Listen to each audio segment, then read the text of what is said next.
ಕಾಟೇರನ ಹಿಂದಿಕ್ಕಿದ Max 72 ಗಂಟೆ 10 ಕೋಟಿ streaming. Cinema ವಿಚಾರದಲ್ಲಿ ಲೆಕ್ಕಾಚಾರಗಳು ಹೀಗೆ ಇರ್ತವೆ ಅಂತ ಹೇಳೋಕ್ಕಾಗಲ್ಲ. ಯಾಕೆಂದ್ರೆ ಸಿನಿಮಾ ಅನ್ನೋದೇ ಹಾಗೆ. ಒಂದು ಸಿನಿಮಾ ಮನಸ್ಸಿಗೆ ಹಿಡಿಸುತ್ತೆ, ಒಂದು ಸಿನಿಮಾ ಅದಕ್ಕಿಂತಲೂ ಅದ್ಭುತ ಅನಿಸಿಬಿಡುತ್ತೆ. ಇಲ್ಲೀಗ ಹೇಳ ಹೊರಟಿರುವ ವಿಷಯ ಕಾಟೇರ ಮತ್ತು ಮ್ಯಾಕ್ಸ್ ಸಿನಿಮಾಗಳ ಕ್ರೇಜ್ ಬಗ್ಗೆ. ವಿಷಯ ಇಷ್ಟೇ, ಸುದೀಪ್ ಅಭಿನಯದ ಮ್ಯಾಕ್ಸ್ ಸಿನಿಮಾದ ಆರ್ಭಟ ಇನ್ನೂ ಮುಂದುವರೆದಿದೆ ಅಂದ್ರೆ ನೀವು ನಂಬಲೇಬೇಕು. ಕಳೆದ ವರ್ಷ ಕ್ರಿಸ್ಮಸ್ ಸಂಭ್ರಮದಲ್ಲಿ ರಿಲೀಸ್ ಆಗಿದ್ದ ಮ್ಯಾಕ್ಸ್ ಮ್ಯಾಕ್ಸಿಮಮ್ ಮನೋರಂಜನೆ ನೀಡಿತ್ತು. ಥಿಯೇಟರ್ನಲ್ಲಿ ಮ್ಯಾಕ್ಸ್ ನೋಡಿ ಕುಣಿದು ಕುಪ್ಪಳಿಸಿದ್ದ ಜನರಿಗೆ ಸ್ಮಾಲ್ ಸ್ಕ್ರೀನ್ ಕೂಡ ಅಂಥದ್ದೊಂದು ಅವಕಾಶ ಕಲ್ಪಿಸಿದೆ. ZEE5 ನಲ್ಲಿ ಸಿನಿಮಾ ಸ್ಟ್ರೀಮಿಂಗ್ ಆಗ್ತಾ ಇದೆ. ಈಗಾಗಲೇ ಜಿ ಕನ್ನಡ ವಾಹಿನಿಯಲ್ಲಿ ಕೂಡ ಸಿನಿಮಾ ಪ್ರೀಮಿಯರ್ ಆಗಿದೆ ಅನ್ನೋದು ವಿಶೇಷ. ವಿಜಯ್ ಕಾರ್ತಿಕೇಯನ್ ನಿರ್ದೇಶನದ ಮ್ಯಾಕ್ಸ್ ನೋಡುಗರಿಗೆ ಖುಷಿ ಕೊಟ್ಟಿತ್ತು. ಕೇವಲ ಒಂದೇ ರಾತ್ರಿಯಲ್ಲಿ ನಡೆಯುವ ಕತೆ ಸುದೀಪ್ ಫ್ಯಾನ್ ಸೇರಿದಂತೆ ಸಿನಿ ಪ್ರೇಮಿಗಳನ್ನ ಸೀಟಿನ ತುದಿಗೆ ತಂದು ಕೂರಿಸಿತ್ತು. ಸುದೀಪ್ ಅಭಿಮಾನಿಗಳಂತೂ ಪದೇ ಪದೇ ಸಿನಿಮಾ ನೋಡಿ ಕೇಕೆ ಶಿಳ್ಳೆ ಹಾಕಿದ್ರು. ಸಿನಿಮಾ ಆನ್ಲೈನ್ ನಲ್ಲಿ ಲೀಕ್ ಆಗಿತ್ತು. ಆಗಲೂ ಜನ ಚಿತ್ರಮಂದಿರಗಳಿಗೆ ಬಂದು ಸಿನಿಮಾ ನೋಡಿದ್ರು. ಮ್ಯಾಕ್ಸ್ ಕನ್ನಡ ಮಾತ್ರ ಅಲ್ಲ, ಅದು ತೆಲುಗು, ತಮಿಳು ಭಾಷೆಗೂ ಡಬ್ಬಾಗಿ ರಿಲೀಸ್ ಆಗಿತ್ತು. ಕರ್ನಾಟಕದಲ್ಲಿ ಈ ಚಿತ್ರ ಸುಮಾರು 50 ಕೋಟಿ ರೂಪಾಯಿ ಗ್ರಾಸ್ ಕಲೆಕ್ಷನ್ ಮಾಡಿತ್ತು ಎನ್ನಲಾಗಿದೆ. ಆದರೆ ಅಧಿಕೃತವಾಗಿ ಮ್ಯಾಕ್ಸ್ ಸಿನಿಮಾ ಕಲೆಕ್ಷನ್ ಬಗ್ಗೆ ಯಾವುದೇ ಮಾಹಿತಿ ಸಿಕ್ಕಿಲ್ಲ. ಆದರೆ ನಿರ್ಮಾಪಕರು, ವಿತರಕರು, ಪ್ರದರ್ಶಕರು ಇವರೆಲ್ಲರೂ ಚಿತ್ರದಿಂದ ಲಾಭ ಪಡೆದಿರೋದು ಸುಳ್ಳಲ್ಲ. ಜಿ ಸಂಸ್ಥೆ ಭಾರಿ ಮೊತ್ತಕ್ಕೆ ಮ್ಯಾಕ್ಸ್ ಚಿತ್ರದ ಡಿಜಿಟಲ್ ಹಾಗೂ ಸ್ಯಾಟಲೈಟ್ ರೈಟ್ಸ್ ಪಡೆದಿದೆ. ಫೆಬ್ರವರಿ 15ರಂದು ಜಿ ಕನ್ನಡ ವಾಹಿನಿಯಲ್ಲೇ ಮ್ಯಾಕ್ಸ್ ಪ್ರಸಾರ ಆಗಿತ್ತು.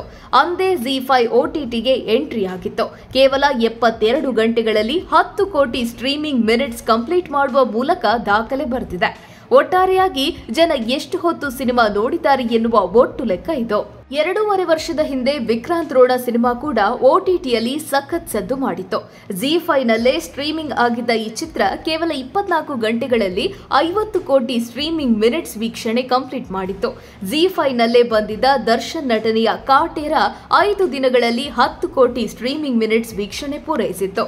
ಹಾಗೆ ನೋಡಿದ್ರೆ ಕಾಟೇರ ಚಿತ್ರವನ್ನ ಜನ ಚಿತ್ರಮಂದಿರದಲ್ಲೇ ಹೆಚ್ಚು ನೋಡಿ ಹೊಸ ದಾಖಲೆ ಬರೆದಿದ್ದು ಎಲ್ಲರಿಗೂ ಗೊತ್ತು. ಸದ್ಯ ಮ್ಯಾಕ್ಸ್ ಚಿತ್ರದ ವಿಚಾರದಲ್ಲೂ ಸುದೀಪ್ ಅಭಿಮಾನಿಗಳು ಸದ್ಯ ಕಾಲರ್ ಎತ್ತುತ್ತಿದ್ದಾರೆ. ಕೇವಲ 72 ಗಂಟೆಗಳಲ್ಲಿ ಸಿನಿಮಾ 10 ಕೋಟಿ ಸ್ಟ್ರೀಮಿಂಗ್ ಮಿನಿಟ್ಸ್ ಮಾಡಿದೆ ಅಂತ ಬೀಗುತ್ತಿದ್ದಾರೆ. ZEE5 ಕನ್ನಡ ಅಧಿಕೃತವಾಗಿ ಈ ಬಗ್ಗೆ ಮಾಹಿತಿಯನ್ನು ಕೊಟ್ಟಿದೆ. ಈ ದಾಖಲೆ ಮಾಡಲು ಕಾಟೇರ ಸಿನಿಮಾ 5 ರಿಂದ 6 ದಿನ ಸಮಯ ತೆಗೆದುಕೊಂಡಿತ್ತು ಎನ್ನಲಾಗುತ್ತಿದೆ. ಆದರೆ ಮ್ಯಾಕ್ಸ್ ಸಿನಿಮಾ ಕನ್ನಡ ಜೊತೆಗೆ ತೆಲುಗು, ತಮಿಳು, ಮಲಯಾಳಂ ಭಾಷೆಗಳಿಗೂ ಡಬ್ಬಾಗಿ ZEE5 ನಲ್ಲಿ ಸ್ಟ್ರೀಮಿಂಗ್ ಆಗ್ತಾ ಇದ್ದು ಆ ಭಾಷೆಯಲ್ಲೂ ಉತ್ತಮ ವೀಕ್ಷಣೆ ಕಂಡಿದೆ ಎಂಬುದು ಜಿ ವಾಹಿನಿಯ ಹೇಳಿಕೆ. ಮ್ಯಾಕ್ಸ್ ಪಕ್ಕಾ ಆಕ್ಷನ್ ಥ್ರಿಲ್ಲರ್ ಚಿತ್ರ. ಸುದೀಪ್ ಕನ್ನಡ ಮಾತ್ರ ಅಲ್ಲ, ಪರ ಭಾಷೆಯಲ್ಲೂ ಗೊತ್ತು. ಹಾಗಾಗಿ ಬೇರೆ ಭಾಷಿಕರು ಸಹ ದೊಡ್ಡ ಮಟ್ಟದಲ್ಲಿ ಸಿನಿಮಾ ವೀಕ್ಷಿಸುತ್ತಿದ್ದಾರೆ. ಹಾಗಾಗಿ ಬಹಳ ಬೇಗ 10 ಕೋಟಿ ಸ್ಟ್ರೀಮಿಂಗ್ ಮಿನಿಟ್ಸ್ ವೀಕ್ಷಣೆ ಆಗಿದೆ ಎಂದು ಸೋಷಿಯಲ್ ಮೀಡಿಯಾದಲ್ಲಿ ದರ್ಶನ್ ಫ್ಯಾನ್ಸ್ ತಿರುಗೇಟು ನೀಡುತ್ತಿದ್ದಾರೆ. ಕಾಟೇರ ಸಿನಿಮಾ ಕೂಡ ತೆಲುಗು, ತಮಿಳಿಗೆ ಡಬ್ಬಾಗಿ ZEE5 OTTಗೆ ಬಂದಿತ್ತು. ಆದರೆ 2 ತಿಂಗಳು ತಡವಾಗಿತ್ತು. ಕನ್ನಡದಲ್ಲಿ ಮಾತ್ರ ಮೊದಲು ಸ್ಟ್ರೀಮಿಂಗ್ ಆರಂಭಿಸಿತ್ತು.